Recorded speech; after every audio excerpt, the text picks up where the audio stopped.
यानी special intensive revision, इसका मुद्दा आए दिन चर्चाओं में बना हुआ है। इसको लेकर बवाल भी हो रहा है। इस वर्ष बिहार में विधानसभा का चुनाव है, लेकिन ये मुद्दा सिर्फ बिहार राज्य तक सीमित नहीं है, ये पूरे भारत की एक जो है मुद्दा बन चुका है। इस पे बवाल हो चुका है। कभी किसी के वोटर आईडी कार्ड में नाम गलत होता है, तो कभी उनके माता पिता का नाम गलत होता है, कभी तो उनकी उम्र भी बढ़ा दी जाती है, कभी बुजुर्ग जो होते हैं युवा बन जाते हैं, युवा बुजुर्ग बन जाते हैं, और किसी को तो सुपर सिटीजन बनाकर अमर कर दिया जाता है।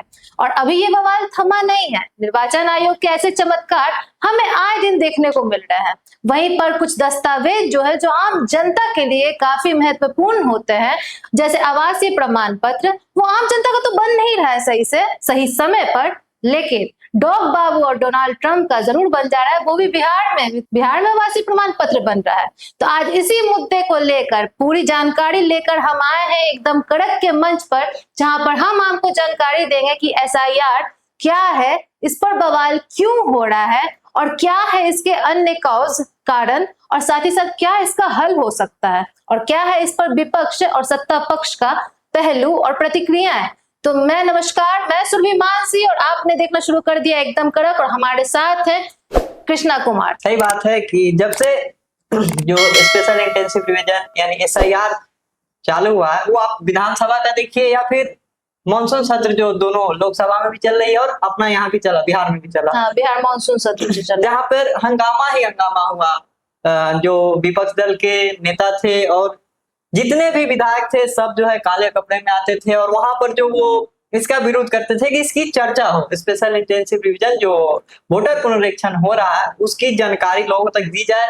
और तमाम तरह की समस्या भी आपने देखा कि कैसे किसकी जो है निवास प्रमाण पत्र बन जा रहा है। ऐसे अगर एक आम आदमी जब बनवाने जाए तो उसका नहीं बनेगा, उसमें डिले होता है।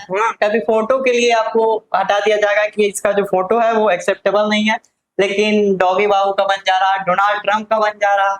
और इस बार के बिहार के विधानसभा में मानसून सत्र में ये जो मुद्दा पूरा चला है, अन्य मुद्दे उतने हाईलाइट नहीं रहे जितना कि एसआईआर का मामला हाईलाइट रहा। वहां पर विपक्ष जो है काले कपड़े में रोजाना प्रदर्शन में लगे रहे। एसआईआर का मुद्दा इस बार इम्पोर्टेंट इसलिए भी है क्योंकि मतदाताओं का अधिकार है वोट देना, और वोट देने का अधिकार वोटर आईडी कार्ड से मिलता है, जिसका सत्यापन करने में बिलो जो है चूक गई है। इसलिए एसआईआर का ये पूरा मामला, ये पुनर्निरीक्षण का पूरा मामला काफी बवाल मचा रहा है।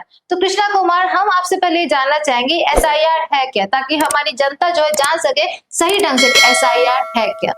देखिए, एसआईआर जो है, जो जब भी चुनाव होती है तो एक वोटर लिस्ट जारी होता है, लेकिन इस बार जो बिहार में चुनाव होने वाली है तो इसमें जो इलेक्शन कमीशन थी उन्होंने कहा कि हम इस बार एसआईआर करेंगे, यानी कि जो भी वोटर है उनका दोबारा से जो है हम लोग निरीक्षण करेंगे और देखेंगे कि कितने वोटर जो है वो फर्जी हैं और कितने लोग जो है मृतक यानी मर चुके हैं और कितने लोग जो है बिहार को छोड़कर पलायन कर चुके हैं। क्योंकि बिहार में सबसे बड़ी समस्या पलायन है। आप रोजगार के लिए पलायन करते हैं, तो कुछ लोग अस्थायी रूप से जो है पलायन कर चुके हैं। तो इलेक्शन कमीशन का तो यही 3 लक्ष्य था कि जो लोग जो मृतक यानी मर चुके हैं उनको जो है उनका नाम अगर है तो उसको हटाया जाए, जो लोग बिहार को जो है छोड़ चुके हैं यानी बिहार से परमानेंटली कहीं और शिफ्ट हो चुके हैं उनके नाम को जो हटाया जाए, और तीसरा उनका जो मुद्दा था कि फर्जी वोटर्स कितने हैं, हाँ, इसको जो है हटाया जाए। हाँ, यानी कि आप जान सकते हैं जो एसआईआर का ये जो पूरा पुनर्निरीक्षण का मामला चला है, सबसे पहली बात सत्ता पक्ष द्वारा, सरकार द्वारा ये दावा किया गया था कि जो बिहार राज्य है वहां पर विदेशी भी हैं, लाइक बांग्लादेशी हैं, नेपाली हैं, ऐसे हैं लोग, तो उनको हटाने के लिए मतदाता सूची को पूरी तरह से पारदर्शित करने के लिए ये अभियान चलाया गया। दूसरी बात, कुछ बिहार वासी जो है, कुछ क्या बहुत अधिक मात्रा में जो है पलायन कर जाते हैं रोजगार के लिए, जिस कारण से कुछ लोग तो स्थायी रूप से ही बाहर जाके बस जाते हैं। तो इस कारण से भी ये मतदाता सूची का पुनरीक्षण हुआ, और कुछ लोगों का जो है मृत्यु काफी पहले हो चुका है, लेकिन उनके जो अभी भी है वोटर आईडी कार्ड चालू है, जिनसे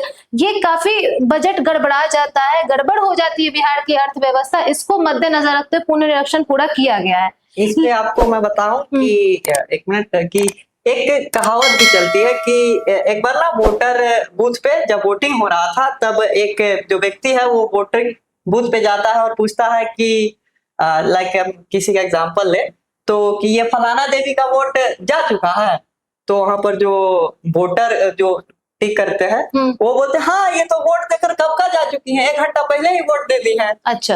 तो वो जो व्यक्ति था वो बोल रहा है कि ये मेरी माँ है और ना 10 साल पहले इनकी ना देहांत हो चुका है। अच्छा। कि अगर 1 घंटा पहले हम आते तो अपनी माँ से मिल लेते। और ये पता नहीं जब भी चुनाव होता है तभी ये आती है और अपना वोट देकर चली जाती है।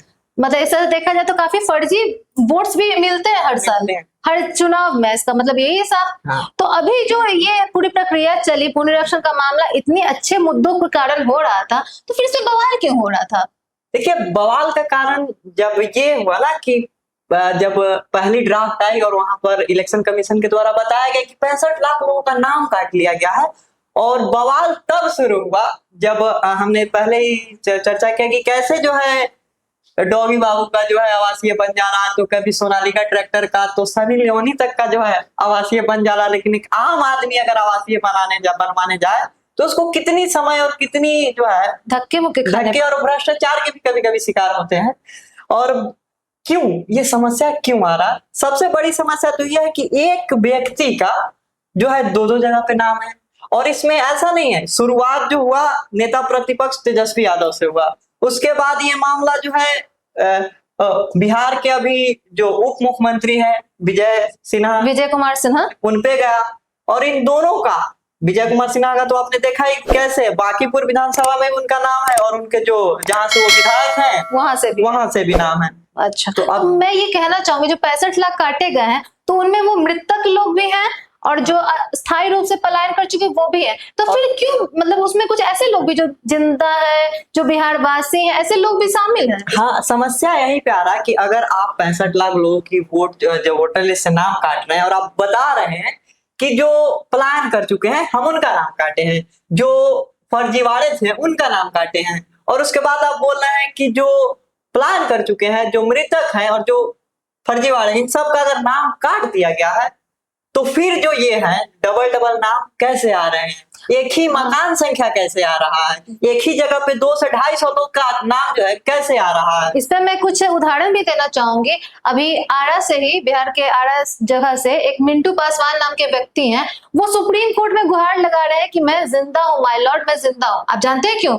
क्योंकि उनको घोषित कर दिया गया है मृत उनके वोटर आईडी कार्ड से, जबकि उनकी उम्र कुछ ज्यादा नहीं है, 40 से 45 वर्ष है, और उनको मृत घोषित कर दिया गया। और वहीं पर एक सिवान से भी एक खबर सामने आती है कि वहां पे एक मिंता देवी नाम की औरत है, उनकी जो उम्र है वो 1990 का जन्म है, यानी वो 35 वर्षीय है, लेकिन उनका जो आधार कार्ड है उसमें 1990 साल है जन्म तिथि का, और वोटर आईडी कार्ड में 1900, यानी कि वो 125 साल की। मतलब कोई इंसान 45 वर्ष का होकर मृत्यु को प्राप्त हो गया है, कोई भी कारण हो सकता है। अब वो सुप्रीम कोर्ट में गुहार लगा रहा है कि मैं जिंदा हूँ, खुद चल के बोल रहा है। और वहां पे मिंता देवी जो 125 साल की हो गई है, जवान दिखती हैं और अच्छी हट्टी कट्टी, वो जिंदा है। सबसे बड़ी समस्या ये थी कि इसकी अवधि जो थी वो सिर्फ 1 महीने की थी, और बिहार में लगभग 7.5-8 करोड़ वोटर्स हैं।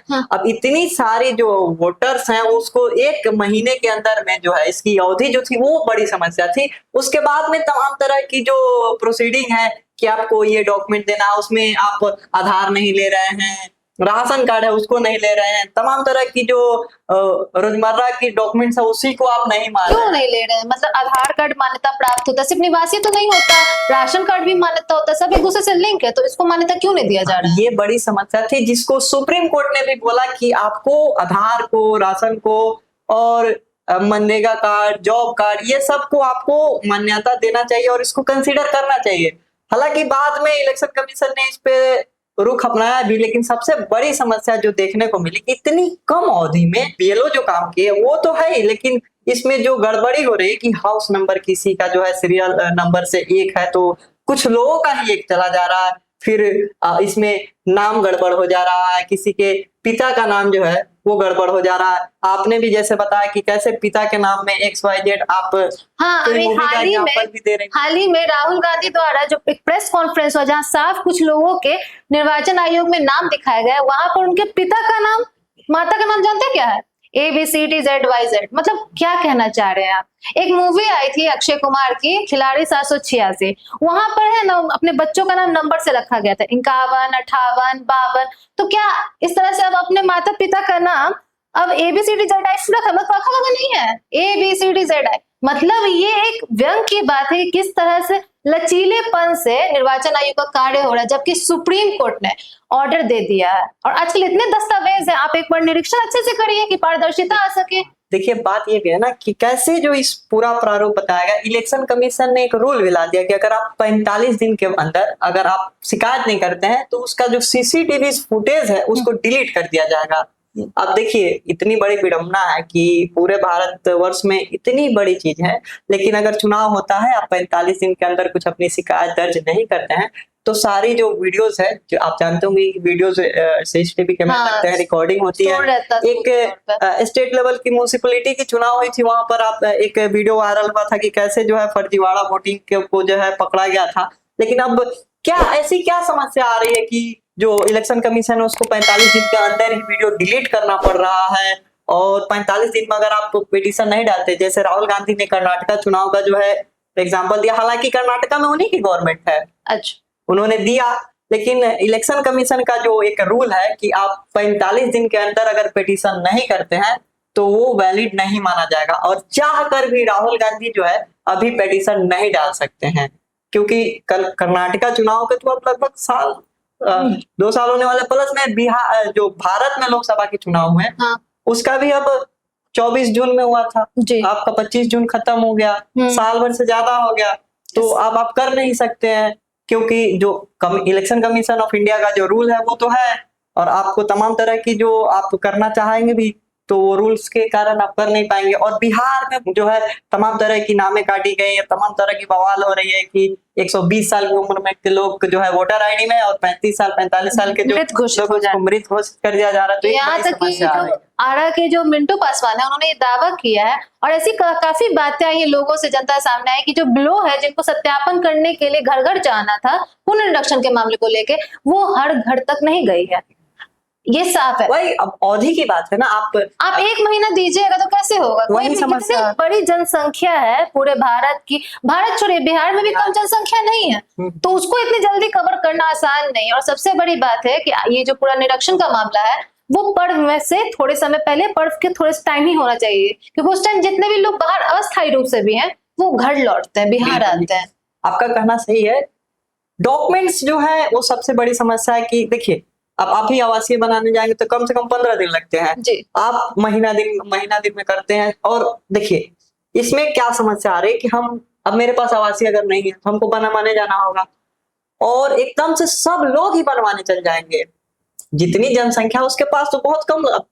बिहार में लोग क्या, जब जरूरत पड़ती है जब जैसन तब तैसन, बिहार में ये रूल है कि जब तक जरूरत नहीं पड़ता लोग उतना एक्टिव नहीं देते हैं, लेकिन जैसे ही जरूरत पड़ता है लोगों को अचानक से याद आता है, चलो सब झूठ बना के जाते हैं। वही बात है, तो अब सब गए, अब उनको जो आवासीय बनाने वाला है उसके सर्वर पे लोड पड़ रहा है। अभी आप देखेंगे तो कैसे जो है सर्वर स्लो चल रहा है, इन सब मुद्दे को लेकर के कैसे जो है पूरा जो है, इसी वजह से ये भी हो रहा है जो आपने बताया कि तमाम तरह की जो है फर्जीवाड़े आवासीय बन जा रहे हैं, और जो अधिकारी है उनको। अच्छा, तो मैं ये भी कहना चाहूंगी, जो हमारी जनता जानना चाहती है कि विपक्ष का दावा है, ये विपक्ष नेताओं का दावा है कि जो सत्ता पक्ष है ना और चुनाव आयोग वो एक दूसरे से मिला हुआ है, क्या इस पे कुछ आप स्पष्ट कर सकते हैं कि ऐसा क्यों विपक्ष दावा कर रहे हैं? देखिए ये इस पे स्पष्ट, किसी भी जो सरकारी संस्था होती है उस पे ये उंगली खड़ा करना कि ये जो सत्ता पक्ष है उससे मिला हुआ है, ये वाकई कहीं पारदर्शिता नहीं दिखाता। लेकिन एक जो सवाल उठते हैं उसका जवाब जो भी सरकारी संस्था, वो इलेक्शन कमीशन हो, आए दिन आप देखे होंगे ईडी पे भी सवाल उठते हैं, इनकम टैक्स, सीबीआई की कैसे जो है उसका दुरुपयोग किया जा रहा है कि जबरदस्ती विपक्षी दलों पे जो है रेड पड़वाया जा रहा था कि ये लोग जो है चुनाव ना लड़े, ऐसा और उस तरह की जो है वाकयात बनते हैं। लेकिन किसी भी सरकारी संस्था पे सीधा उंगली करना सही बात नहीं है, लेकिन हाँ जो समस्याएं आ रही है उसका जो है वो जो भी संस्था हो उसको जवाब देना चाहिए, क्लियरिफाई करना चाहिए। लेकिन आप वैसे दिखा क्यों रहे हैं? अगर आपको अब जैसे अभी पुनरीक्षण का मामला हुआ, जैसे ही ये सब हुआ पीडीएफ दूसरे फॉर्मेट में अपलोड हो जाते हैं, पुराने वाले को हटा दिए जाते हैं, कहा जा रहा है कि एपिक नंबर पे 2 है, तेजस्वी यादव के भी 2 हैं। वही बात है। तो अब आप ऐसे करते हैं तो फिर समस्या उत्पन्न होती है ना। अगर कहा जाता है कि अगर आप चोर नहीं हैं तो आपको जब कोई बोल रहा है कि आप चोर हैं तो आप एकदम से तिलमिला क्यों जा रहे हैं? हाँ, ये भी बात सही नहीं, है। आपका क्या जिम्मेदारी बनता है? अगर आप चोर नहीं है, आपको बोला जा रहा है तो कि आप मैं चोर हैं, तो वहाँ आप पे क्या खड़े होकर बोलेंगे कि कहाँ चोरी हुआ, दिखाओ।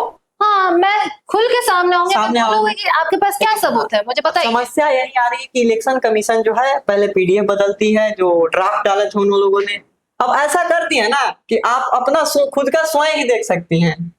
अगर आपको खुद का नहीं है तो दूसरे का नहीं देख सकती हैं। अब जिनके पास पहले वाला पीडीएफ डाउनलोड कर चुके हैं वही देख रहे हैं। लेकिन अभी हमने जैसे इलेक्शन कमीशन का, मैंने अपने जो है पिताजी का चेक किया, तो पहले था कि आप ड्राफ्ट डाउनलोड कीजिए, हाँ। उसमें जो है आप या तो इपिक नंबर डालिए या फिर जो मोबाइल नंबर है उसे वो करिए। डालिए। वो डालिए, आपको सीधा दिख जाएगा। अगर अगल बगल के लोग का भी दिखेगा। हाँ। जैसा कि आपने तेजस्वी यादव जो नेता प्रतिपक्ष है उनका देखा कि उनके बगल में भी और सारा जो है वोटर लिस्ट दिखा रहा था, आसपास के ऊपर नीचे सब दिखा रहा था। हाँ, लेकिन अब ऐसा नहीं है। अब बस इलेक्शन आपका दिखेगा। हाँ, ये सवाल बनता ही इसलिए है क्योंकि जो इलेक्शन कमीशन ने अभी पीडीएफ जो दिया है उसमें आप अपना एपिक नंबर डालिएगा तो आपका ही दिखाएगा और उसमें लिखा हुआ रहेगा कि आपका जो है ये अभी जो एसआईआर का कनेक्शन है वो हो चुका है, आपका वोटर लिस्ट नाम में सूची जो है उसमें शामिल कर लिया गया। लेकिन पहले ऐसा नहीं था, पहले सबका दिखाई देता था। इस बार बहुत बदलाव हुआ है। बदलाव हुआ है और ये सारा बदलाव राहुल गांधी के जो वो अपना प्रेस कॉन्फ्रेंस के हाँ जरिए। वो दिखा उसके बाद हुआ। तो हाँ, क्योंकि उसमें सबका एक बार में निकल जाता हाँ। तो इधर से इधर दिखा रहे हैं, इधर से इधर ऐसा दिखा अगर रहे हैं। होता तो सवाल वाजिब है। और फिर इतना बदलाव क्यों? आप सत्यापन करिए, आप सबूत रखिए, ऐसी बात है तो। और एक बात और, अभी हाल ही में दिल्ली में संसद से लेकर निर्वाचन आयोग तक मार्च निकाला गया था राहुल गांधी के नेतृत्व में, वो भी इस वोटर लिस्ट के लड़ाई को लेकर, अधिकार को लेकर, जिसको लेकर काफी बवाल मचा। यहाँ तक कि पुलिस ने निर्वाचन आयोग तक रोकने के लिए विपक्ष के नेताओं को रोकने की कोशिश की, जिसमें अखिलेश यादव तो बैरकेंटिंग को फांद गए। मतलब वो काफी आक्रोश दिखाया जा रहा है, विरोध दिखाया जा रहा है। और राहुल गांधी, प्रियंका गांधी, अखिलेश यादव, यहाँ तक बिहार के सांसद पप्पू यादव को भी अपनी हिरासत में ले लिया गया पुलिस द्वारा। इसी बीच में बिना चर्चा और बिना बहस के जो है नया इनकम टैक्स रिजर्व पास हो गया। नया जो बिल आया था वो बिना विपक्ष के पास हो गया। तो अगर ऐसी चीजें होती है तो वो एक स्वास्थ्य जो लोकतंत्र है उसके लिए सही नहीं है। हाँ। अगर कोई बिल आती है संसद में तो उसको दोनों पक्षों के पास दोनों पक्ष और विपक्ष की बातें होती है, वोटिंग होती है उसके बाद। लेकिन अगर विपक्ष ही नहीं रहेगा तो फिर वो जो एक तो राजतंत्र हो जाए। स्वस्थ लोकतंत्र की जो हम जो कामना करते हैं वो बिल्कुल गलत। तो एक दार्शनिक थे, उन्होंने कहा था कि डिक्टेटरशिप की शुरुआत जो है एक लोकतंत्र से होती है और ऐसा प्रतीत हो रहा है। तो ऐसा जो है ऐसा अब जो है परिस्थिति ही बनती जा रही है कि जो सरकारी संस्था है उस पर सवाल उठ जा रहे हैं। देखा जाए तो भारत काफी बड़ा लोकतांत्रिक देश है और जहां पर इस तरह के मामले सामने आ रहे हैं तो जल्द ही डिक्टेटरशिप में देरी नहीं होगी। नहीं, बिल्कुल नहीं। और सबसे ज्यादा जो होगा आम जनता को इफेक्ट पड़ेगा इसका। डिक्टेटरशिप कुछ ऐसे कहना सही नहीं, क्योंकि आप देखेंगे कि चारों तरफ जो आप भारत की बात करते हैं, भारत की कल्पना करते हैं, वहां पे तमाम तरह की पार्टियां है जिनकी सरकार है। आप कांग्रेस की बात करें तो कर्नाटका में है और तेलंगाना में है। उसके बाद आप वही सीपीआई कांग्रेस कम्युनिस्ट की बात करते हैं तो केरला में उनकी है, वेस्ट बंगाल में जो है ममता बनर्जी का है। तो ऐसा हम लोग नहीं कह सकते। पंजाब में आम आदमी पार्टी का है सरकार। तो डिक्टेटरशिप कहना नहीं, लेकिन हाँ, मगर ये जो भी मामला हुआ अभी जो विपक्ष का मामला पक्ष नहीं लिया गया वो ये बिल्कुल गलत है। और इसकी जो है जो होती है, जैसे इलेक्शन कमीशन को भी है वो आकर स्पष्टीकरण देना चाहिए। तो मैं अंतिम में ये सवाल करना चाहूंगी जो हमारी जनता जानना चाहेगी कि इसका क्या सोल्यूशन हो सकता है। देखिए, सॉल्यूशन जो है लोकतंत्र में जो है कहा जाता है ट्रांसपेरेंसी, पारदर्शिता। हाँ, वो होनी चाहिए। जो विपक्ष सवाल खड़े कर रहे हैं उस पर जो है इलेक्शन कमीशन को भी जवाब देना चाहिए और जैसी जवाब चाहती है पूरी पारदर्शिता के साथ होनी चाहिए। ना कि ऐसा कि आप सवाल कुछ और है जवाब कुछ और दे रहे हैं, घुमाकर जवाब दे रहे हैं, तो ऐसी नहीं होनी चाहिए। और ये निर्धारित करना चाहिए कि जो लोग, देखिए अब ऐसी नहीं है, इतनी जनसंख्या है तो समस्याएं आएंगी, स्वाभाविक सी बात है। जो बियोलॉज हैं वो जाएंगे ही, घर पे नहीं जा रहे, कुछ ना कुछ जो है उनको तो करना ही होगा। लेकिन ये जो फर्जीवाड़ा चल रहा है कि बीएलओ जा नहीं रहे, फॉर्म नहीं ले रहे हैं, अपने आप जो है फॉर्म सबमिट कर दिया जा रहा है, कहीं से आ रहा है कि सिर्फ फॉर्म खाली है और उसको जो है भर दिया गया, तो वही रिजल्ट आएंगे। जो लोग हैं उससे सही से ऑथेंटिक डाटा नहीं मिलेगी, आपका वही होगा। पिता का नाम में ABCD रहेगा, आपका ऑथेंटिकेशन कुछ और रहेगा, बात वही हो उम्र जाएगा। कुछ और रहेगी। और घर नंबर सेम रहेगा, तो आपको पता चलेगा कि छोटे से कमरे में 250 लोग कैसे रह रहे हैं। तो ये समस्या है कि सॉल्यूशन यही है कि ट्रांसपेरेंसी होनी चाहिए, और पारदर्शिता। लोकतंत्र में पारदर्शिता ही सबसे बड़ी कड़ी होती है। और अंतिम में हम यही कहना चाहेंगे कि ये जो अभी जो चला हमारा डिस्कशन, वो एक पारदर्शिता के लिए थी कि आम जनता इस पूरे मुद्दे को समझ सके। और इस बार बिहार में विधानसभा चुनाव है, तो मतदाताओं का अधिकार है वोट देना, और उससे पहले उन्हें अपना वोटर ID कार्ड सही रूप से मिल जाए और उनकी नागरिकता पर कोई भी चोटिल ना पहुंचे, और साथ ही साथ भविष्य में वोटर ID कार्ड का वो वैल्यू बना रहे, इसके लिए जो अभी जो चल रहा है, जो अंत में यही कहूंगा कि देखिए, आप ऐसा नहीं सोचिए कि मेरे एक वोट से क्या, देखिए एक वोट से फर्क नहीं पड़ता, लेकिन एक एक वोट से फर्क पड़ता है। तो आप बिहार के जो है सशक्त नागरिक बनिए और अपना वोटर लिस्ट जो अगर गड़बड़ी है तो सही कराइए, क्योंकि समय अभी भी है, और इससे जागरूक बनिए ताकि कोई भी नेता हो या कोई भी जो है आपका दुरुपयोग ना करे। देखिए, लोकतंत्र की ताकत ही जनता होती है। तो इसी के साथ हम विदा लेना चाहेंगे, और ऐसे ही अपडेटेड खबर्स के लिए बने रहे एकदम कड़क के साथ। मैं सुरभि मानसी और करण कृष्ण आपके लिए हमेशा अपडेटेड खबर्स लाते रहेंगे, और अपने जो है मत को साझा करिए कमेंट बॉक्स में, और देखने के लिए एकदम कड़क धन्यवाद।